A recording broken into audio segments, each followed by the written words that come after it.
Hello everyone, welcome to online study group channel. Online study group চ্যানেলে আপনাদের সবাইকে স্বাগতম। তো এই ভিডিওর মাধ্যমে WB SSC group C group D পরীক্ষার জন্য হুবহু কমন যোগ্য বেশ কিছু জিকে প্রশ্ন এবং বেশ কিছু কারেন্ট অ্যাফেয়ার্স এর প্রশ্ন এই ভিডিওর মাধ্যমে থাকছে। বাছাই করা 40টি প্রশ্ন কিন্তু আপনারা এই ভিডিওর মাধ্যমে পাবেন। তো এটা হচ্ছে WB SSC group C group D এক্সামের জিকে ক্লাসের প্রথম ভিডিও, যেখানে 40টি খুবই গুরুত্বপূর্ণ প্রশ্ন আপনাদের কাছে এই ভিডিওর মাধ্যমে তুলে ধরবো। আর এখান থেকেই আপনারা কিন্তু সামনের পরীক্ষাতে বিভিন্ন কোশ্চেন কিন্তু কমন পেতেই পারেন। তো এটা হচ্ছে WB SSC group C group D এক্সামের জিকে ক্লাসের প্রথম ভিডিও। আশা করি ভিডিওটি আপনাদের কাছে ইনফরমেটিভ মনে হবে। তো আপনারা অবশ্যই পুরো ভিডিওটি প্রথম থেকে শেষ পর্যন্ত দেখুন। যদি ভিডিওটি ভালো লেগে থাকে তাহলে অবশ্যই ভিডিওটিকে বেশি বেশি করে শেয়ার করবেন এবং চ্যানেলটিকে এই ধরনের জিকে ভিডিও পাওয়ার জন্য সাবস্ক্রাইব করে রেখে দেবেন। তো চলুন মূল ভিডিওতে চলে যাচ্ছি। তো প্রথম প্রশ্ন হচ্ছে, দলাই লামার বাসস্থান কোথায়? তো সঠিক উত্তর হচ্ছে অপশন ডি, ম্যাকলিওডগঞ্জ ধর্মশালাতে দলাই লামার বাসস্থান। যেখানে দলাই লামা বর্তমানে হিমাচল প্রদেশের ধর্মশালাতে অর্থাৎ ম্যাকলিওডগঞ্জে থাকেন। তিনি 1959 সাল থেকে এখানে বসবাস করছেন। যখন চীনা সৈন্যদের দ্বারা তিব্বতীয় জাতীয় বিদ্রোহের নির্মম দমনের পর থেকে তাকে নির্বাসিত করা হয় ও তিনি সেখান থেকে অন্তর্ধান হতে বাধ্য হন এবং দলাই লামা তিব্বতে শান্তি রক্ষার ক্ষেত্রে বিশেষ অবদান রাখেন। তার অবদানের জন্য 1989 সালে তাকে শান্তিতে নোবেল পুরস্কার কিন্তু দেওয়া হয়। অবশ্যই এই পয়েন্টটাও আপনাদের মাথায় রাখতে হবে। তো এর পরবর্তী প্রশ্ন হচ্ছে, লোকসভায় আসন সংখ্যা কত? তো সঠিক উত্তর হচ্ছে অপশন সি, 545টি। যেখানে লোকসভার সর্বোচ্চ আসন সংখ্যা 552 হতে পারে, কিন্তু ভারতীয় সংবিধানের আর্টিকেল 81 অনুযায়ী মধ্যে রাজ্যগুলির জন্য 530টি ও কেন্দ্রশাসিত অঞ্চলগুলির জন্য 20টি আসন কিন্তু বরাদ্দ করা হয়েছে। সংবিধানের আর্টিকেল 331 অনুযায়ী 2টি আসন অ্যাংলো ইন্ডিয়ানদের জন্য বরাদ্দ করা হতে পারে, যেগুলি রাষ্ট্রপতি দ্বারা মনোনীত। কিন্তু বর্তমানে লোকসভার মোট আসন সংখ্যা হচ্ছে 545টি, রাজ্যগুলির জন্য 530টি আসন ও কেন্দ্রশাসিত অঞ্চলগুলির জন্য 13টি আসন রয়েছে এবং 2টি অ্যাংলো ইন্ডিয়ানদের জন্য কিন্তু বরাদ্দ রয়েছে।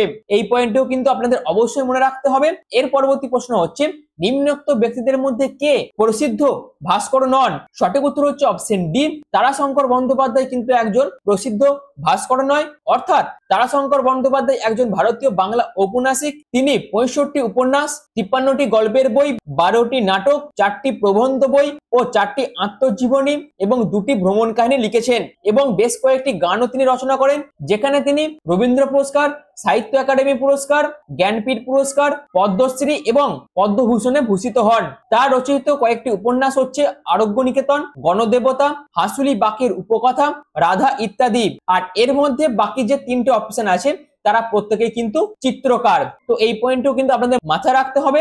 এর পরবর্তী প্রশ্ন হচ্ছে, রাষ্ট্রপতি হওয়ার আগে প্রণব মুখোপাধ্যায় নিম্নলিখিত মন্ত্রকগুলির মধ্যে কোনটির দায়িত্বে কখনোই ছিলেন না? সঠিক উত্তর হচ্ছে অপশন সি, কখনোই তিনি কিন্তু রেল মন্ত্রী হননি। অর্থাৎ রেল মন্ত্রকের দায়িত্বে তিনি কিন্তু কখনো ছিলেন না। অর্থাৎ প্রণব মুখোপাধ্যায় একজন ভারতীয় রাজনৈতিক ব্যক্তি ছিলেন, যিনি 2012 সাল থেকে 2017 সাল পর্যন্ত 13তম রাষ্ট্রপতি হিসেবে দায়িত্ব পালন করেছিলেন। এছাড়াও 5 দশকের রাজনৈতিক ক্যারিয়ারে তিনি ভারত সরকারের বেশ কয়েকটি মন্ত্রিত্বের দপ্তরও লাভ করেছিলেন। এছাড়াও রাষ্ট্রপতি নির্বাচিত হওয়ার আগে তিনি 2009 সাল থেকে 2012 সাল পর্যন্ত কেন্দ্রের অর্থমন্ত্রী ছিলেন। তার পাশাপাশি তিনি বিদেশ মন্ত্রীও ছিলেন, যেখানে 2004 সাল থেকে 2006 সাল পর্যন্ত প্রতিরক্ষা মন্ত্রী তিনি ছিলেন। এছাড়াও 2019 সালে ভারতের রাষ্ট্রপতি রামনাথ কোবিন্দ তাকে ভারতের সর্বোচ্চ বেসামরিক সম্মান ভারত রত্ন কিন্তু প্রদান করেছিলেন। এই পয়েন্টও কিন্তু আপনাদের অবশ্যই মাথায় রাখতে হবে। এর পরবর্তী প্রশ্ন হচ্ছে, গ্রেটা থুনবার্গ কে? তো সঠিক উত্তর হচ্ছে গ্রেটা থুনবার্গ হলেন একজন পরিবেশ ও জলবায়ু কর্মী। যেখানে গ্রেটা টিনটিন ইলেওনার্ডো এনম্যান থুনবার্গ হলেন সুইডেনের একজন স্কুল শিক্ষার্থী, যিনি 15 বছর বয়সে জলবায়ু পরিবর্তন মোকাবিলায় অবিলম্বে কার্যকর পদক্ষেপের জন্য সুইডেন সংসদের বাইরে তিনি প্রতিবাদ করেন। তখন থেকে তিনি পরিবেশ ও জলবায়ু কর্মী হিসেবে পরিচিতি লাভ করেন, যেখানে তিনি 2019 সালে এই গ্রেটা থুনবার্গকে শান্তিতে নোবেল পুরস্কারের জন্য মনোনীত কিন্তু করা হয়। তো এর পরবর্তী প্রশ্ন হচ্ছে, নিম্নোক্ত ব্যক্তিদের মধ্যে কাকে 2019 সালে সাহিত্যে নোবেল পুরস্কার দেওয়া হয়? সঠিক উত্তর হচ্ছে অপশন এ, পিটার হ্যান্ডকে 2019 সালে সাহিত্যের জন্য নোবেল পুরস্কার দেওয়া হয়। যেখানে 2019 সালে সাহিত্যে নোবেল পুরস্কার পিটার হ্যান্ডকে দেওয়া হয়েছিল। তো এর পরবর্তী প্রশ্ন হচ্ছে সম্প্রতি অর্থনীতিতে ইকোনমিক্স 2025 সালের নোবেল পুরস্কার কাকে দেওয়া হয়েছে? সঠিক উত্তর হচ্ছে অপশন বি, ফিলিপ অ্যাগিয়নকে 2025 সালের অর্থনীতিতে কিন্তু নোবেল পুরস্কার দেওয়া হয়েছে। যেখানে বেশ কিছু পয়েন্টস আপনাদের মনে রাখতে হবে, যেগুলি হচ্ছে অর্থনীতিতে 2025 সালের নোবেল পুরস্কার যৌথভাবে 3 জনকে দেওয়া হয়েছে, যেখানে জোয়েল মোকির, ফিলিপ অ্যাগিয়ন এবং পিটার হাউইটকে 2025 সালে অর্থনীতির নোবেল পুরস্কার দেওয়া হয়েছে। যেখানে উদ্ভাবন চালিত অর্থনৈতিক বৃদ্ধি অর্থাৎ ইনোভেশন ড্রিভেন ইকোনমিক গ্রোথ ব্যাখ্যা করার জন্য এই 3 জনকে কিন্তু 2025 সালে অর্থনীতির নোবেল পুরস্কার দেওয়া হয়েছে। যেখানে 2024 সালের ড্যারন অ্যাসেমো, সাইমন জনসন, জেমস এ রবিনসনকে অর্থনীতিতে নোবেল পুরস্কার দেওয়া হয়েছিল। এর পরবর্তী প্রশ্ন হচ্ছে পশ্চিমবঙ্গে কতগুলি জেলা রয়েছে?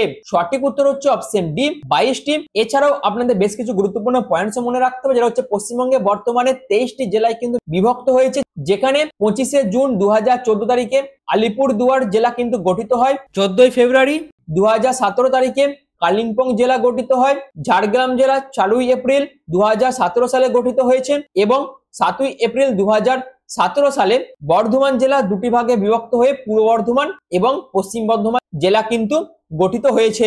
এই পয়েন্টটিও আপনাদের মাথায় রাখতে হবে। তো এর পরবর্তী প্রশ্ন হচ্ছে রাফাল চুক্তির মাধ্যমে ভারত সরকার যা কিনবে তা হলো অপশন বি, যুদ্ধ বিমান। অর্থাৎ রাফাল চুক্তির মাধ্যমে ভারত সরকার যুদ্ধ বিমান কিনেছে ফ্রান্স থেকে, যেখানে ভারত ফ্রান্সের সাথে 59,000 কোটি টাকার বিনিময়ে 36টি রাফাল যুদ্ধ বিমান কেনার জন্য 2016 সালের সেপ্টেম্বর মাসে এই রাফাল চুক্তি কিন্তু ভারত সরকার স্বাক্ষর করেছে।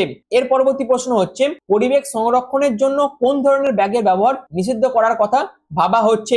সঠিক উত্তর হচ্ছে অপশন বি, প্লাস্টিক ব্যাগ ব্যবহার নিষিদ্ধ করার কথা কিন্তু ভাবা হচ্ছে। যেখানে প্লাস্টিক বর্জ্য ব্যবস্থা নিয়ম অর্থাৎ PWM 2016 এবং 2018 সালে যেটি সংশোধিত হয়েছে, তার দ্বারা সারা দেশে 50 মাইক্রন পুরুত্বের নিচে প্লাস্টিকের বহন ব্যাগ ব্যবহার নিষিদ্ধ করা হয়েছে। এর পরবর্তী প্রশ্ন হচ্ছে নিম্নোক্ত ব্যক্তিদের মধ্যে কে মুষ্টিযোদ্ধা? তো সঠিক উত্তর হচ্ছে অপশন সি, মঞ্জু রানী নিম্নোক্ত ব্যক্তিদের মধ্যে একজন মুষ্টিযোদ্ধা। যেখানে এই মঞ্জু রানী কৌশিক একজন ভারতীয় বক্সার। তিনি 2019 সালে AIBA মহিলা বিশ্ব বক্সিং চ্যাম্পিয়নশিপে রৌপ্য পদক জিতেছিলেন।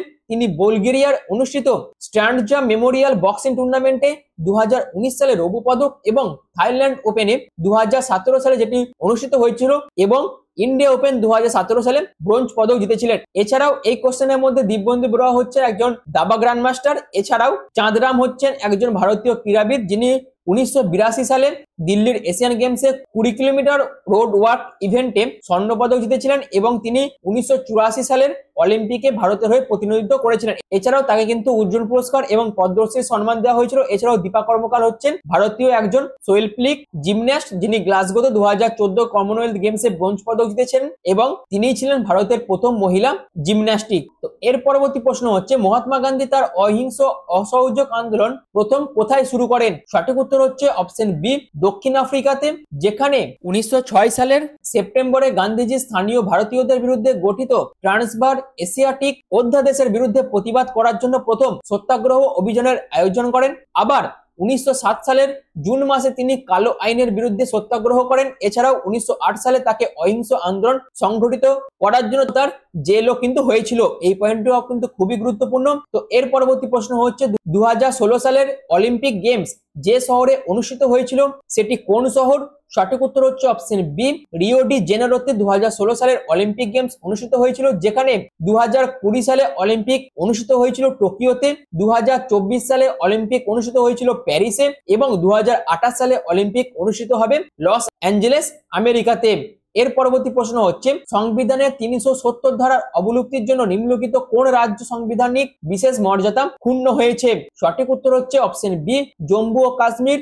যেখানে সংবিধানের 370 ধারার অবলুপ্তির জন্য জম্মু এবং কাশ্মীরের সাংবিধানিক বিশেষ মর্যাদা কিন্তু ক্ষুণ্ণ হয়েছে। যেখানে আগস্ট 2019 সালে ভারতের সংসদের উভয় কক্ষে ধারা 307 বাতিল করার একটি প্রস্তাব কিন্তু পাস করা হয়েছিল এবং তার সাথে সাথেই একটি পুনর্গঠন আইনও কিন্তু পাস করা হয়েছিল, যেখানে যা রাজ্য দুটিকে কেন্দ্রশাসিত অঞ্চল জম্মু ও কাশ্মীর এবং লাদাখকে পুনর্গঠিত করবে বলে একটি আইনও কিন্তু পাস করা হয়েছিল, যেটি পুনর্গঠন হয় 31শে অক্টোবর 2019 থেকে। এই পয়েন্টও কিন্তু খুবই গুরুত্বপূর্ণ। এর পরবর্তী প্রশ্ন হচ্ছে হাউডি মোদি অনুষ্ঠানটি যে শহরে হয়েছিল সেটি হলো অপশন সি হিউস্টন শহরে কিন্তু হাউডি মোদি অনুষ্ঠিত হয়েছিল, যেখানে প্রধানমন্ত্রী নরেন্দ্র মোদি 2019-এর 21 থেকে 27 সেপ্টেম্বর পর্যন্ত মার্কিন যুক্তরাষ্ট্রে 60 দিনে সফর করেছিলেন এবং সেখানেই তিনি কিন্তু এই অনুষ্ঠানের মধ্যে যোগদান করেছিলেন এবং প্রবাসী ভারতীয়দের উদ্দেশ্যে ভাষণও কিন্তু দিয়েছিলেন। এর পরবর্তী প্রশ্ন হচ্ছে নিম্নলিখিত দেশগুলির মধ্যে কোনটি স্বাধীন রাষ্ট্র নয়? সঠিক উত্তর হচ্ছে অপশন বি স্কটল্যান্ড, যেখানে স্কটল্যান্ড হলো ইউনাইটেড কিংডমের একটি অংশ এবং গ্রেট ব্রিটেনের উত্তর তৃতীয়াংশ দখল করে কিন্তু স্কটল্যান্ড রয়েছে, আর বাকি প্রত্যেকটি দেশ হচ্ছে ইউরোপের স্বাধীন দেশ।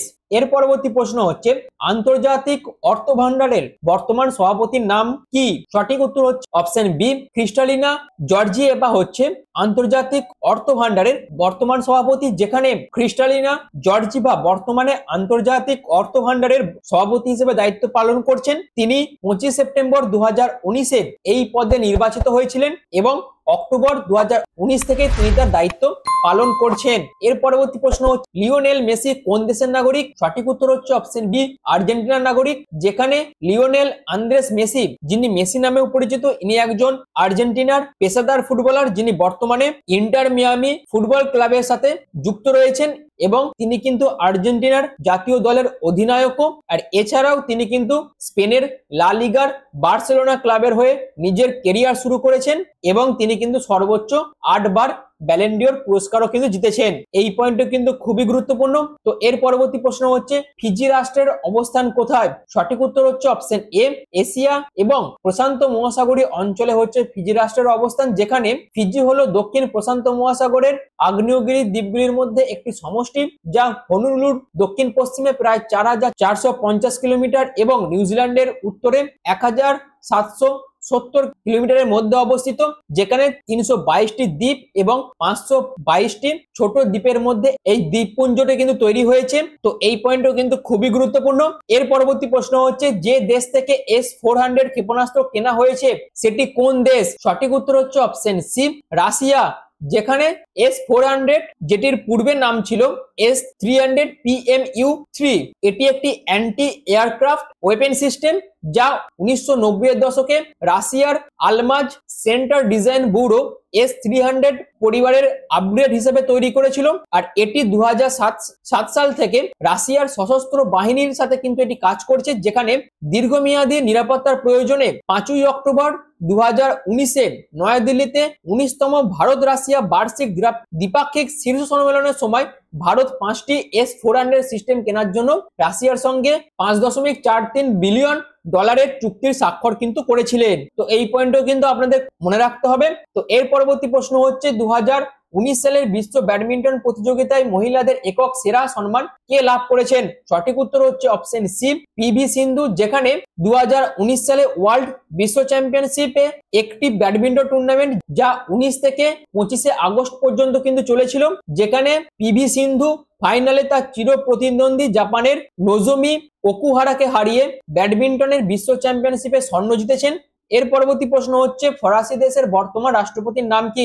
সঠিক উত্তর হচ্ছে অপশন সি ইমানুয়েল ম্যাক্রো, যিনি 2017 সালের 14ই মে থেকে ফ্রান্সের রাষ্ট্রপতি হিসেবে দায়িত্ব পালন করছেন। তো এর পরবর্তী প্রশ্ন হচ্ছে প্রথম এশিয়ান গেমস ক্রীড়া প্রতিযোগিতা যে শহরে হয়েছিল সেটি হলো কোন শহর? সঠিক উত্তর হচ্ছে অপশন বি নয়াদিল্লি, যেখানে 1951 সালে নয়াদিল্লিতে প্রথম এশিয়ান গেমস অনুষ্ঠিত হন। আর এই এশিয়ান গেমস যা এশিয়াড নামেও পরিচিত, আর এটি একটি মহাদেশীয় মাল্টি স্পোর্টস ইভেন্ট যা প্রতি 4 বছর অন্তর অন্তর এশিয়া থেকে আসা বিভিন্ন ক্রীড়াবিদদের মধ্যে অনুষ্ঠিত হয়।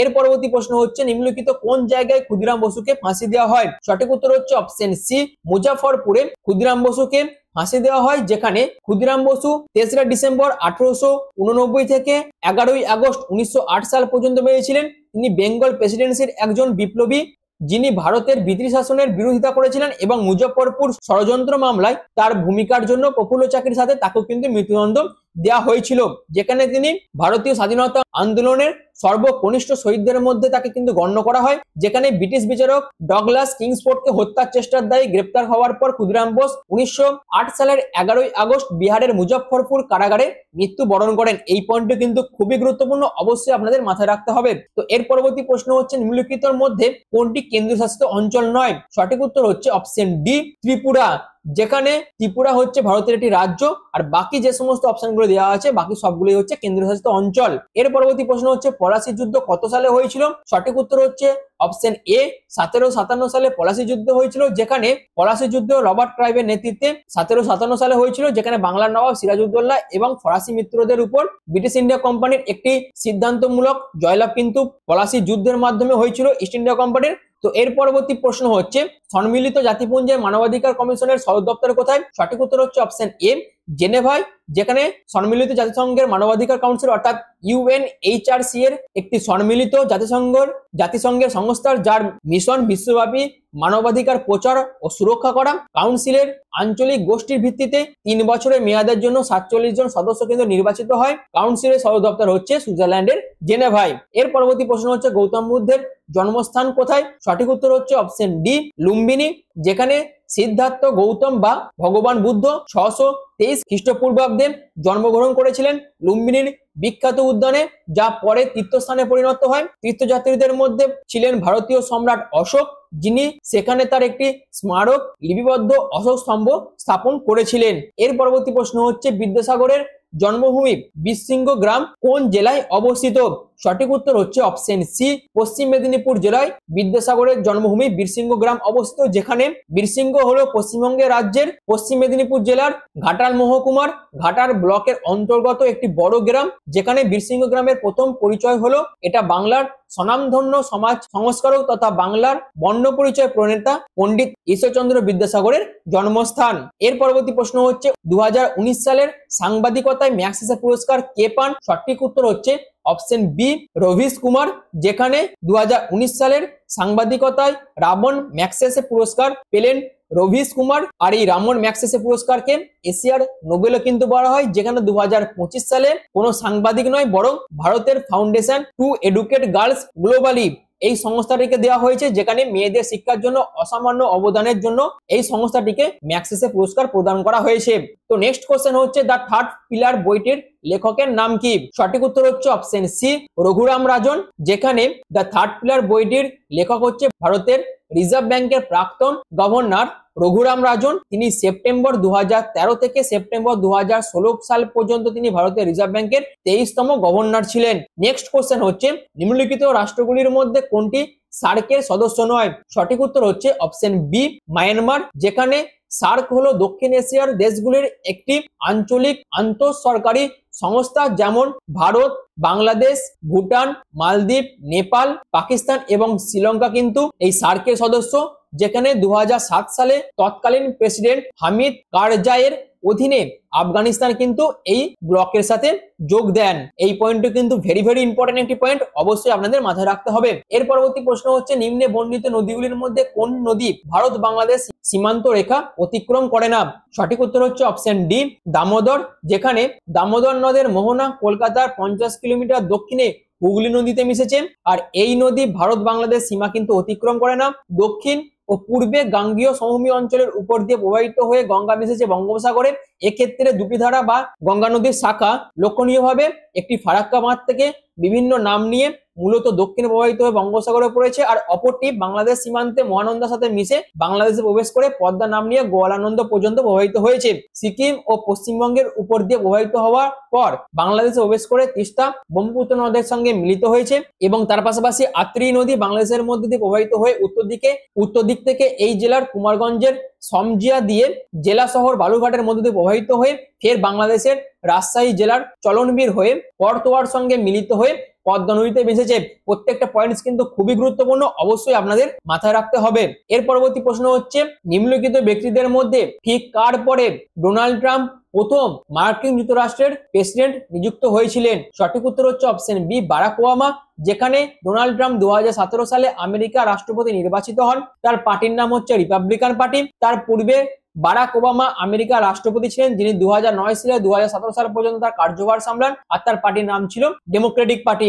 এর পরবর্তী প্রশ্ন হচ্ছে, বর্তমানে চীনে হংকং ছাড়া আর কতগুলি SARS রয়েছে? সঠিক উত্তর হচ্ছে অপশন বি, একটি, যেখানে গণপ্রজাতন্ত্রী চীনের বিশেষ প্রশাসনিক অঞ্চল অর্থাৎ SAR হলো গণপ্রজাতন্ত্রী চীনের এক ধরনের প্রাদেশিক স্তরের প্রশাসনিক বিভাগ, যা সরাসরি কেন্দ্রীয় জনগণের সরকারের অধীনে থাকে। আর চীনে দুটি SAR রয়েছে, একটা হচ্ছে হংকং আর একটা হচ্ছে ম্যাকাও। তো এর পরবর্তী প্রশ্ন হচ্ছে, বালাকোট জায়গাটির অবস্থান কোথায়? সঠিক উত্তর হচ্ছে অপশন বি, পাকিস্তানের উত্তর পশ্চিমে বালাকোট জায়গাটি অবস্থিত, যেখানে বালাকোট পাকিস্তানের খাইবার পাখতুনখোয়া প্রদেশের মনসেহরা জেলার একটি শহর।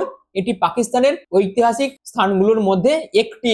এর পরবর্তী প্রশ্ন হচ্ছে, জয়দেব মুখার্জি কোন খেলায় ভারতীয় দলে খেলেছেন? সঠিক উত্তর হচ্ছে অপশন সি, ক্রিকেট, যেখানে জয়দীপ মুখোপাধ্যায় একজন ভারতীয় প্রাক্তন প্রথম শ্রেণীর ক্রিকেটার, যিনি বাংলার হয়ে ক্রিকেট খেলেছিলেন। তো এর পরবর্তী প্রশ্ন হচ্ছে, ভারত বাংলাদেশ সীমান্তে ভারতের দিকে প্রহরায় মোতায়েন আছেন কোন সেনাবাহিনী? তো সঠিক উত্তর হচ্ছে অপশন বি, সীমান্ত রক্ষা বাহিনী অর্থাৎ BSF কিন্তু ভারত বাংলাদেশ সীমান্তে ভারতের দিকে প্রহরায় মোতায়েন রয়েছে। এর পরবর্তী প্রশ্ন হচ্ছে, নিচে উল্লেখিত দেশগুলির মধ্যে কোন দেশটি 2019 ক্রিকেট ওয়ার্ল্ড কাপ জয় করেছে? সঠিক উত্তর হচ্ছে অপশন বি, ইংল্যান্ড, যেখানে 2019 ICC ক্রিকেট বিশ্বকাপে ইংল্যান্ড নিউজিল্যান্ডকে পরাস্ত করে প্রথমবারের মতো বিশ্বকাপ জয় করে, এবং 2019 ICC ক্রিকেট বিশ্বকাপ ছিল 12তম ক্রিকেট বিশ্বকাপ। আর এছাড়াও 13তম ICC ক্রিকেট বিশ্বকাপ অনুষ্ঠিত হয়েছিল ভারতে, যেটি 2025 সালে ভারতে অনুষ্ঠিত হয়েছিল এবং ভারত সেখানে রানার্স আপ হয়েছিল, এবং 2025 সালে 13তম ICC ক্রিকেট বিশ্বকাপ অস্ট্রেলিয়া কিন্তু জিতেছিল। তো এর পরবর্তী প্রশ্ন হচ্ছে, মহাত্মা গান্ধীকে হত্যা করা হয় 30শে জানুয়ারি কত সালে? সঠিক উত্তর হচ্ছে অপশন বি, 1948 সালে, যেখানে 1948 সালের 30শে জানুয়ারি নাথুরাম গডসে গান্ধীজিকে গুলি করে হত্যা করেন। আর মৃত্যুর আগে গান্ধীজির মুখে যে শব্দটি উচ্চারিত হয়েছিল সেটি হচ্ছে হে রাম। তো এই ছিল WBSSC group C group D থেকে 40টি গুরুত্বপূর্ণ জিকে প্রশ্ন, যেগুলি আমি আপনাদের কাছে বিস্তারিতভাবে আলোচনা করলাম এবং বিভিন্ন পয়েন্টসও আপনাদের কাছে বিস্তারিতভাবে আলোচনা করে দিলাম। আশা করি ভিডিওটি আপনাদের কাছে ইনফরমেটিভ মনে হয়েছে। যদি ভিডিওটি ভালো লেগে থাকে, যদি ভিডিওটি ইনফরমেটিভ মনে হয়, তাহলে নেক্সট ক্লাস অর্থাৎ WBSSC গ্রুপ সি গ্রুপ ডির জিকের নেক্সট ক্লাস পাওয়ার জন্য চ্যানেলটিকে সাবস্ক্রাইব করে পাশে থাকা বেল আইকনটি অল করে রেখে দেবেন। আর এছাড়াও বিভিন্ন ধরনের স্টাডি মেটেরিয়াল এবং বিভিন্ন ধরনের জব আপডেট পাওয়ার জন্য অনলাইন স্টাডি যে টেলিগ্রাম গ্রুপ আছে সেখানে আপনারা জয়েন হতে পারেন, যার লিংক কিন্তু আমি চ্যানেল ডেসক্রিপশনে দিয়ে দিয়েছি। আর ভিডিওটি এখনের মতন এটুকুই। পুরো ভিডিওটি প্রথম থেকে শেষ পর্যন্ত দেখার জন্য আপনাদের অসংখ্য ধন্যবাদ।